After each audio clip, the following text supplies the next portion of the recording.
On this week's Most Craved. Remakes, an exciting new perspective or just more of the same? Remakes, an exciting new perspective or just more of the same? Please don't touch the last unicorn.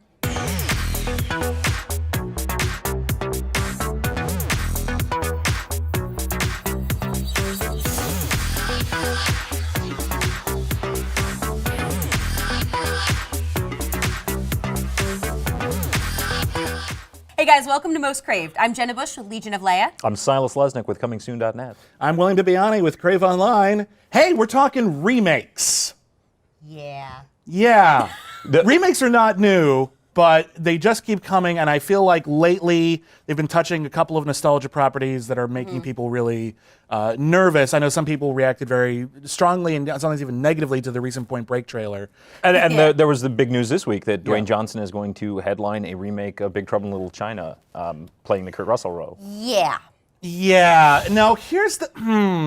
I'm normally not entirely anti-remake. There's actually a lot of amazing remakes out there, recently and old. I mean, we're talking about classics like Fistful of Dollars, and The Magnificent Seven, and Fatal Attraction, but also recent films Even like Wizard of Oz, Maltese Wizard of Oz, Falcon. yep. yeah, exactly. Or more recent stuff like The Departed, and they can be great.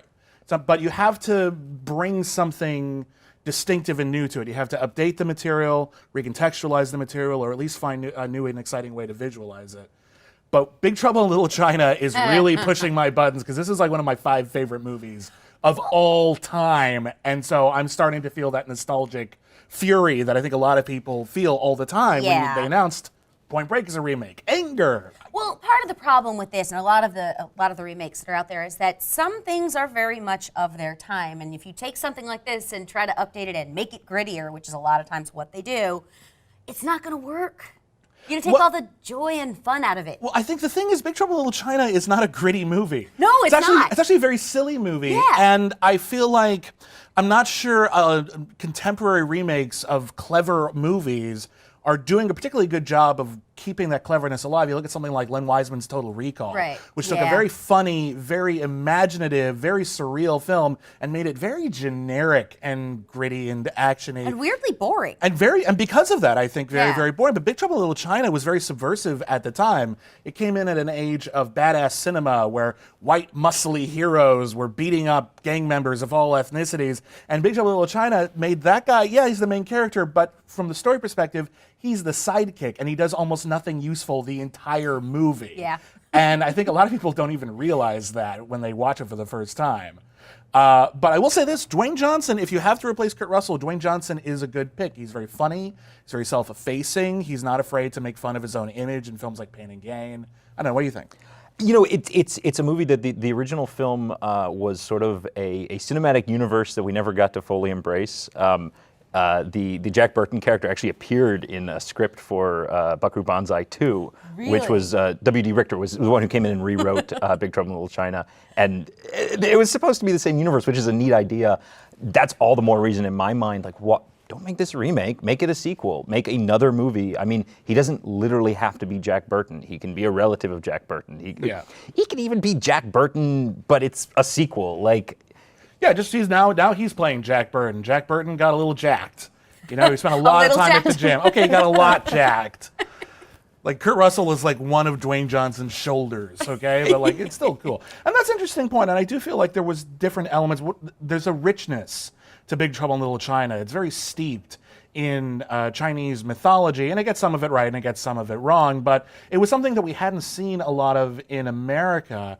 And Big Trouble in Little China, of course, went on to greatly influence like stuff like Mortal Kombat. Woo! And I think it expanded our consciousness of this other genre. Yeah. It's also a situation where there's a number of strange terms when it comes to remake, because it used to be that you just call anything, if you're making something and you're making it again, it's a remake.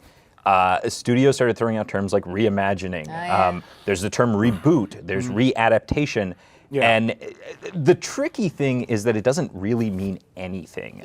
Everybody, and I've talked to other film critics, they all have slightly different variations of what these terms mean. And there's no real source that you can go to and say, like, well, the term reimagining began with this. As far as I know, it was Tim Burton's Planet of the Apes. I remember that was the buzzword for. Well, a remake has a stigma to it, and so they just wanted to call it something else, but also tell you that they're just remaking it. New because shiny version. Well, because it's a marketing thing. You know, we have this property, the title has value, and we can only make so much money off of re-releasing the original on home video. So let's take this title that everyone is familiar with and do something new with it. It's a very mercenary way of approaching filmmaking. It's not like, oh, we got a great story. They might. But it's basically we just need to find a way to make more money. Yeah. So you're remaking it. Now some people say if it's based on a film that was adapted from something else, it's not a remake. I think that's crap personally. I think you're making it again. You're making it again. It's a remake. You're doing the film again. Let it go. But I think reboot has come to mean not only are we remaking something, but we're trying to jumpstart a franchise out of it. We're pushing it forward. We're not just remaking it, we're trying to jumpstart a whole series. But sometimes you even see a reboot set in the same continuity. So it's a sequel, but it's also a reboot. So it's sort of like a revival of the franchise. And I know things like, say, Tomorrowland, which didn't do particularly well, always cause people to say, well, we can't do original stories because no one goes to see them. But that's the same argument in my mind as you can't have female superheroes because Catwoman sucked. And it's because it just sucked. It's one of those things that's sort of crazy. People like to say, oh, there's just terrible movies out nowadays. The fact of the matter is I get paid to professionally see movies, and there's so many good movies that come out every year that I don't have time to watch them all. Yep. No, there are literally like over 600-700 movies just released theatrically. Every year now. No one has that much time, at least when you have to write about them. Yeah. And I sort of think of the originality versus, it's almost like this like class status in filmmaking. It doesn't really mean anything. No. You can have great, wonderful movies that are a remake, and you can have terrible original movies. Absolutely. Yeah, well, because that's sort of why when a trailer comes out and we talk about it here and we're like, oh, it doesn't really look good. And I don't care. I want it to be good. I want every movie to be good. If you've got a reason to remake something, cool. I just don't want it to suck. That's just like, if you've got a reason to remake it, if you think that's why it happens with a lot of horror movies where you can bring something new to it, where you can bring new technology or better special effects or better practical effects. Those tend to work fairly well, you look not at something always. like David Cronenberg's The Fly, which took a very straight up, kind of corny monster movie conceit of a guy who ends up getting a fly head. Oh no. And then he managed to not only update it with brilliant practical effects that are just disgusting, but also to take that story and make it about something more meaningful and really make a potent metaphor for slowly dying of disease, which is something that a lot of people have experience with, at the very least, watching that happen to a relative. And it becomes way more powerful and way more potent. And I'm not sure what that is for Big Trouble in Little China, though, but I think there's been talk of that maybe they're trying to remake or reboot The Last Starfighter. And that's one of my favorite movies. Mine too, don't mess it up. But here's the thing with The Last Starfighter, I feel like there is something to be done with Last Starfighter in a modern milieu. The way that people approached video games in like the early 80s as this very flighty, just these arcade cabinets and we waste quarters on them and that's that. Oh, but what if they were really training modules for actual fighter jets in space? That was the original idea. Gaming culture has evolved so much, and in some cases devolved, but there's so many different elements to it now that you could explore that I actually think that could be really interesting to remake something like Last Starfighter. Just don't mess it up. Well, there's one other thing that a lot of that people are doing where you have like Disney. I believe, I don't think it's official yet, but there was talk this morning, or yesterday morning when you see this, of taking a sequence from Fantasia, Night on Bald Mountain, and doing a full-length live-action film. And so Disney's doing a lot of that. So instead of rebooting their animated classics, they're doing live-action versions of them. And I've liked some of them. I thought Alice in Wonderland was terrible, but I thought Kenneth Branagh's Cinderella was actually a very effective, charming, sweet, romantic.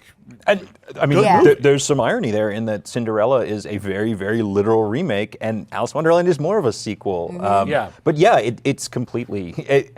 I think a great example is Let Me In, the Matt Reeves, which is a wonderful film. It's very, very similar to Let the Right One In. I love them both. Yeah, I think that things can exist. I think there's room for plenty of.